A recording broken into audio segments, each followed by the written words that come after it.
Gordon has had his fair share of injuries, which has severely disrupted his progress since he rose to the giddying heights of junior and senior world champions in a few short years.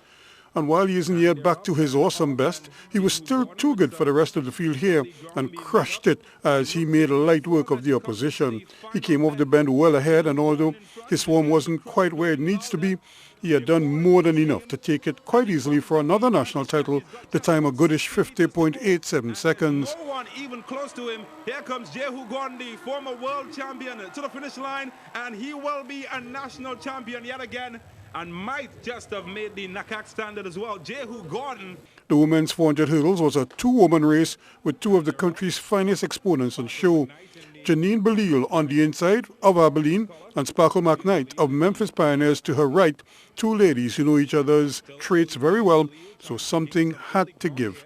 And Belial started the better of the two and really pressed the speed button early, making up the stagger on McKnight and bolted. She came off the bend in a beautiful shape and looked every bit a winner. But McKnight didn't panic and slowly but surely started to rope her in as Belial started to jump over the barriers rather than hurdle them, all of which slowed her down, and McKnight just kept closing and closing to meet and pass her near the line to secure a well-timed victory in 56.60 seconds, while Belial clocked 56.82, both under the NAAA qualifying standard. In the women's 200B final, it was the impressive Kai Sullivan who stole the show and made it look ridiculously easy.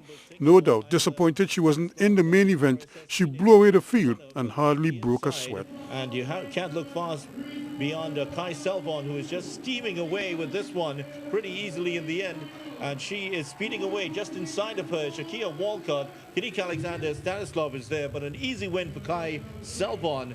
The main event for women over 200 meters was an interesting one, with no Michelle Leahy to defend, so the race was wide open, although Seymour Hackett was the slim favorite. And she didn't waste any time establishing herself as such, as she came off the bend impressively and in front, daring the others, including the speedy and the informed Kentucky Wildcat K.L. Clark, to play catch-up. Clark tried and came close, but the power and form of Hackett was too much as she used her arms to good effect to get to the line first in 22.64, with Clark a creditable second on this day in 22.74, but you get the sense that her time will come and it's not too far off. Rhea Thomas was third and Khalifa fourth, all dipping under the qualifying standard for NAAC and the CSE Games.